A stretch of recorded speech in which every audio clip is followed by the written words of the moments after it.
7 ವರ್ಷ ಆಗಿದೆ, ಕೊಡ್ತಾನೆ ಬಿಡಿ ದುಡ್ಡು. ಇವಾಗ ಏನು ಇಲ್ಲ ಬಡವ ಸ್ವಾಮಿ, ಅದಕ್ಕೋಸ್ಕರ. ಬಡವ ಆದ್ರೆ ಜೈಲಲ್ಲಿ ಹೋಗ್ಬಿಡ್ಲಿ, 6 ತಿಂಗಳು ಜೈಲ್ಗೆ ಹೋಗ್ಬಿಟ್ರೆ 15 ಲಕ್ಷ ಮಾಫ್. ಇಫ್ ಈ ಸೋ ಪೂರ್ನು ಜೈಲ್ಗೆ ಹೋಗ್ಬಿಡ್ಲಿ, ಊಟ ಹಾಕ್ತಾರೆ. ಅಲ್ಲೇನು ಕನ್ವಿಕ್ಷನ್ RI ಅಲ್ಲ, ಒಂದು ಅಲ್ಲ. ಸುಮ್ನೆ ಕೂತಿದ್ರೆ ಒತ್ತೊತ್ತಿಗೆ ಊಟ ಬರ್ತಾ ಇರುತ್ತೆ. ಟಿವಿ ಬುಧವಾರದೊತ್ತು ಸ್ವೀಟು, ಶುಕ್ರವಾರದೊತ್ತು mutton, phone, TV, paper, India Pakistan match ಎಲ್ಲ ತೋರಿಸ್ತಾರೆ. ಆರಾಮಾಗಿ ಕಾಲ್ ಮೇಲೆ ಕಾಲ್ ಹಾಕೊಂಡ್ ಕೂತ್ಕೊಂಡಿರ್ಬೋದು. ಒತ್ತೊತ್ತಿಗೆ ಮನೇಲಿ ಬೇಕಾದ್ರೆ 5 ನಿಮಿಷ ಲೇಟ್ ಆಗ್ಬೋದು. 12 ಗಂಟೆ ಊಟ ಅಂದ್ರೆ 12 ಕರೆಕ್ಟಾಗಿ ಊಟ. ಇದು ಬಿಡ್ಲಿ, ಒಳಗಡೆ ಆರಾಮಾಗಿ ಟಿಪ್ ಟಾಪ್ ಆಗಿ ಓಡಾಡ್ಕೊಂಡು ಅಲ್ಲಿ ಇಲ್ಲಿ ಆನಂದವಾಗಿ ಇದ್ಕೊಂಡು ಊಟ ಮಾಡ್ಕೊಂಡು ಆರಾಮಾಗಿರ್ಲಿ. 15 lakh ಉಳಿಯುತ್ತಲ್ಲ. He could not pay the amount in time. ಅಲ್ಲೇ 1.5 ಲಕ್ಷ ಕನ್ಸೆಷನ್ ಸಿಕ್ತು, ಅದು ಕೊಡ್ಲಿಲ್ಲ. 2017 ಇಸ್ವಿ CC Please, madam. 7 ವರ್ಷ ಆಯ್ತು. 6 ಇನ್ಸ್ಟಾಲ್ಮೆಂಟ್ ಅಲ್ಲಿ 11 ಲಕ್ಷ ಕೊಡ್ತೀನಿ ಅಂತ ಕೇಳಿದಕ್ಕೆ ಇದುವರೆಗೆ ತನಕ 10 ಪೈಸಾ ಕೊಟ್ಟಿಲ್ಲ. ಇಲ್ಲ. ಬರ್ಕೊಳ್ಳಿ. ಹಾರ್ಡ್. ಒಂದ್ ನಿಮಿಷ ಸರ್, ಹಾ, ಅಲ್ಲಿ ಪೂರ್ತಿ ಸಬ್ಮಿಷನ್ ಮಾಡಿ. ಅಲ್ಲಿ ಕೊಟ್ಟಿದ್ದಾರೆ 2,67,000 ರೂಪಾಯಿ ಕೊಟ್ಟಿದ್ದಾರೆ.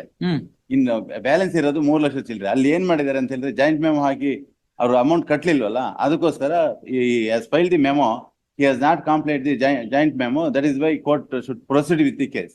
Accordingly, court has passed the order convicting the accused person and convicted for the double of the check amount. Minus ಮಾಡೋಣ. ಏನ್ ಕೊಟ್ಟಿದ್ದೀರೋ ಅದನ್ನ. That is my grievances, my lord. ಅಲ್ಲ, ಕರೆಕ್ಟ್ ಇವ್ರೆ, ನೀವು ಕೊಡದೇ ಇದ್ರೆ ಇನ್ನೇನ್ ಮಾಡ್ತಾನೆ? ಕೋಪ ಬಂತು. ಅಲ್ಲ, ಅದು ನಾವು ಕೇಳಿ ಹೈಕೋರ್ಟ್ ಬರೋ ಅಷ್ಟೊತ್ತಿಗೆಲ್ಲ ಮೆತ್ತಗಾಗ್ಬಿಟ್ಟಿರ್ತೀವಿ ನಾವು. 6 ಲಕ್ಷ. ಮ್ಯಾಜಿಸ್ಟ್ರೇಟ್ ಎಲ್ಲ ಇನ್ನೂ ಸ್ಟ್ರಾಂಗ್ ಆಗಿರ್ತಾರೆ. ಕಳ್ಳ ನನ್ ಮುಂದೆನೆ ಮಾಡಿದ್ಯಾ ಅಂತ ಹೇಳ್ಬಿಟ್ಟು ಡಬಲ್ ದಿ ಚೆಕ್ ಅಮೌಂಟ್ ಹಾಕ್ರೋ ಅವನ್ಗೆ ಅಂತ.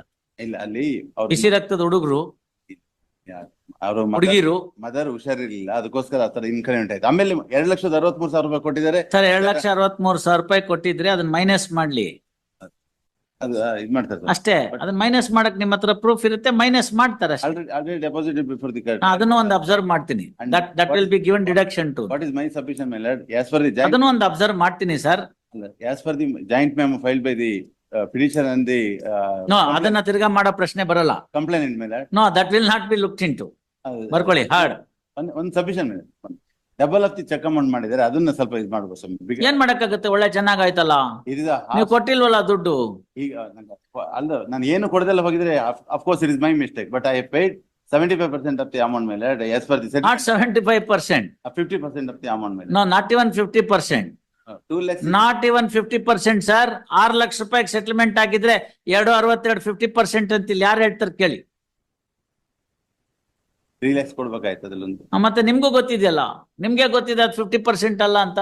40% ಕೊಟ್ಟಿದ್ದೀವಿ ಸರ್. ಅದೇ 40% ಓಕೆ. ಸ್ವಲ್ಪ ಏನಾದ್ರು ತಾವು ಏನಾದ್ರು ಮಾಡ್ಬೋದು ದಯವಿಟ್ಟು. ನಾನೇನ್ ಮಾಡಕ್ಕಾಗುತ್ತೆ? ನಾನ್ ದುಡ್ಡು ಕೊಡೆ ಹೋಗಿದ್ರೆ ಕೊಟ್ಬಿಡ್ತಾ ಇದ್ದೆ. ಅದಕ್ಕೆ ನಾನು ಏನು ಮೆರಿಟ್ ಮೇಲೆ ಏನು ಆರ್ಗ್ಯುಮೆಂಟ್ ಮಾಡಲ್ಲ. ಇಷ್ಟ ಆಗಿದೆ ಸ್ವಾಮಿ. ಮಾಡಕ್ಕೂ ಇಲ್ವಲ್ಲಪ್ಪ. There is no defence. ನೀವೇ ಹೇಳಿದಿರಿ no defence. I have not stepped into the witness box.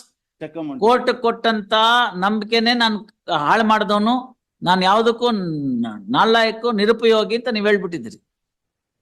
ನಾನು ಸೆಟಲ್ಮೆಂಟ್ ಅಮೌಂಟ್ ಪ್ರಕಾರ 2,65,000. ವಕೀಲ್ರೆ, ಈ 6 ಲಕ್ಷ ಕೊಡೋದಕ್ಕೆ 1.5 ಲಕ್ಷ ಡಿಸ್ಕೌಂಟ್ ಕೊಡೋದಕ್ಕೇನೆ ಸಾಕಷ್ಟು ಸಮಯ ಹಿಡಿದಿದೆ, ಗೊತ್ತಾಯ್ತಲ್ಲ. ಅದಾಗಿ ಕೊನೆಗೆ ಇನ್ನೇನು ವಿಧಿ ಇಲ್ಲ ಅಂದಾಗ 10 ಕರೆದು ಎಲ್ಲಾ ಮಾರ್ಗಗಳನ್ನ ಉಪಯೋಗಿಸಿ NBW, RBW, EW ಎಲ್ಲ ಮಾಡಾದ್ಮೇಲೆ ಫೈನಲಿ ಒಂದು ಜಾಯಿಂಟ್ ಮೆಮೊ, ಅದಕ್ಕೂ ಟಕಾಯಿಸಿದಿರಿ. ಕೋರ್ಟ್ಗೆ ಹೇಳಿದಂತ ನಂಬಿಕೆನೆ ನೀವು ಮಾಡ್ಲಿಲ್ಲ. ಬೇಜಾರಾಯ್ತು ಅನ್ನೋ ಕೇಸ್ ನಡೆಸ್ತಾ ಅಷ್ಟೇ. ಅದ್ರಲ್ಲೇನ್ ಕನ್ಸೆಷನ್ ತೋರ್ಸೋದು? ನೀವು ಅವ್ರ ಹತ್ರನೇ ಹೋಗಿ ಕೇಳ್ಕೊಳ್ಳಿ, ಏನಾರು ಕನ್ಸೆಷನ್ ಕೊಡ್ತಾರೆ. ಇಲ್ಲ, ಅವ್ರು ಬಂದಿಲ್ವಲ್ಲ. ಬಂದಿದ್ರೆ ನಾವು ಬಂದಿದ್ದಾಗ ಅವ್ರನ್ನ ಕೇಳಿ ಸೆಟಲ್ಮೆಂಟ್ ಮಾಡಿ ಕಮ್ಮಿ ಮಾಡ್ಬೋದು. ಅವ್ರು ಬಂದಿಲ್ಲ. ಬಂದಿಲ್ದೇ ಇರೋದ್ರೆಲ್ಲ ಏನ್ ಮಾಡಕ್ಕಾಗಲ್ಲ.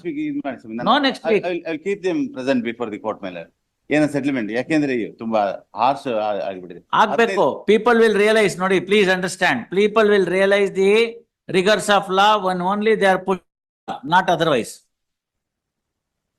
ಟಕಾಯಿಸಿದಿರಿ. 7 ವರ್ಷ ಆಗಿದೆ, ಕೊಡ್ತಾನೆ ಬಿಡಿ ದುಡ್ಡು. ಇವಾಗ ಏನು ಇಲ್ಲ ಬಡವ ಸ್ವಾಮಿ, ಅದಕ್ಕೋಸ್ಕರ. ಬಡವ ಆದ್ರೆ ಜೈಲಲ್ಲಿ ಹೋಗ್ಬಿಡ್ಲಿ, 6 ತಿಂಗಳು ಜೈಲ್ಗೆ ಹೋಗ್ಬಿಟ್ರೆ 15 ಲಕ್ಷ ಮಾಫ್.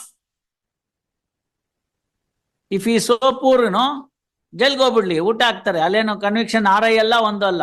ಸುಮ್ನೆ ಕೂತಿದ್ರೆ ಒತ್ತೊತ್ತಿಗೆ ಊಟ ಬರ್ತಾ ಇರುತ್ತೆ. ಟಿವಿ ಬುಧವಾರದೊತ್ತು ಸ್ವೀಟು, ಶುಕ್ರವಾರದೊತ್ತು mutton, phone, TV, paper, India Pakistan match ಎಲ್ಲ ತೋರಿಸ್ತಾರೆ. ಆರಾಮಾಗಿ ಕಾಲ್ ಮೇಲೆ ಕಾಲ್ ಹಾಕೊಂಡ್ ಕೂತ್ಕೊಂಡಿರ್ಬೋದು. ಒತ್ತೊತ್ತಿಗೆ ಮನೇಲಿ ಬೇಕಾದ್ರೆ 5 ನಿಮಿಷ ಲೇಟ್ ಆಗ್ಬೋದು. 12 ಗಂಟೆ ಊಟ ಅಂದ್ರೆ 12 ಕರೆಕ್ಟ್ ಆಗಿ ಊಟ. ಇದು ಬಿಡ್ಲಿ ಒಳಗಡೆ ಆರಾಮಾಗಿ ಟಿಪ್ ಟಾಪ್ ಆಗಿ ಓಡಾಡ್ಕೊಂಡು ಅಲ್ಲಿ ಇಲ್ಲಿ ಆನಂದವಾಗಿ ಇದ್ಕೊಂಡು ಊಟ ಮಾಡ್ಕೊಂಡು ಆರಾಮಾಗಿರ್ಲಿ. 15 ಲಕ್ಷ ಉಳಿಯುತ್ತಲ್ಲ. ಮಾಡಿ No, please, people should understand. Then only they will understand the rigors of law, not otherwise. I do concede. ಗೊತ್ತಾಯ್ತಲ್ಲ? ಸುಮ್ನೆ ಅವೆಲ್ಲ ಚೆನ್ನಾಗಿರಲ್ಲ. ನಾವಿಲ್ಲಿ ನೋಡಿದೀವಿ ಕೋರ್ಟ್ ನಲ್ಲಿ, ಬೆಳಗ್ಗೆ ಬಂದು ಏನು ಇಲ್ಲ ನಮ್ಮ ಹತ್ರ ಲಂಗೋಟಿ ಗಿರಾಕಿ ಇಂದವರು ಸಾಯಂಕಾಲಕ್ಕೆ 2.5 ಲಕ್ಷ ಕಟ್ತಾರೆ. 11 ಲಕ್ಷ ತಂದ್ರು ಮೊನ್ನೆ. 11 ಲಕ್ಷ 11 ಲಕ್ಷ ನಾನ್ ತರಬೇಕು ಅಂದ್ರೆ 11 ತಿಂಗಳು ಬೇಕು ನಂಗೆ. You understand that? ದೆನ್ ಎಲ್ಲಿರುತ್ತೆ ದುಡ್ಡು? ಹೆಂಗ್ ಬಂದ್ಬಿಡ್ತು? ಕಸ್ಟಡಿಗೆ ತಗೊಳ್ಳಿ ಹಿಂದೆ 11 ಲಕ್ಷ ಬಂತು, ಸೆಟ್ಲ್ ಆಯ್ತು. ಸೊ ಬಡವ ಗಿಡವ ಎಲ್ಲ ನಮ್ಮ ಮುಂದೆ ಹೇಳಕ್ಕಷ್ಟೇನೆ. ನಾಳೆಗೆ ಇಡ್ತೀನಿ, ಅವ್ರನ್ನ ಕರ್ಕೊಂಬಂದ್ರೆ ಉಂಟು, ಏನಾರು ಅವ್ರು ಬಂದ್ರೆ ಏನಾರು ಕನ್ಸೆಷನ್ ಕೊಡ್ತೀನಿ, ಅವ್ರು ಬರ್ಲಿಲ್ಲ ಅಂದ್ರೆ ಏನು ಮಾಡಕ್ಕಾಗಲ್ಲ. You get him. ಅವ್ನು ಸುಸ್ತಾಗ್ಬಿಟ್ಟಿದ್ದಾನೆ. ನೋ ವೆಡ್ನೆಸ್ಡೇ, ನಾಳೆ. ಒಂದೇ request, tomorrow release tomorrow at request of counsel for petitioner. ನೀವೇನೋ ದುಡ್ಡು ಕೊಟ್ಟಿದ್ದೀರಿ ಅಂತಾರ ಒಂದೇ ಒಂದು ಕಾರಣ. Please ma'am. Paid some amount, therefore we will try to get some concession. Check amount is Venugopala, check ಅಮೌಂಟ್ಗೆಲ್ಲ ಮನಸ್ಸಲ್ಲಿ ಇಟ್ಕೊಳ್ಳೇಬೇಡಿ. 18% ಇಂಟ್ರೆಸ್ಟ್ ಹಾಕಿದ್ರೆ 16 ಲಕ್ಷ ಆಗುತ್ತದು, 15 ಅಲ್ಲ. ಸೆಕ್ಷನ್ 80 ಪ್ರಕಾರ 18% ಇಂಟ್ರೆಸ್ಟ್ ಹಾಕ್ತೀನಿ. ಅವಾಗ ಅದು 16 ಲಕ್ಷ ಚಿಲ್ಲರೆ ಆಗುತ್ತೆ. ಎಸ್ ವೇಣುಗೋಪಾಲ್.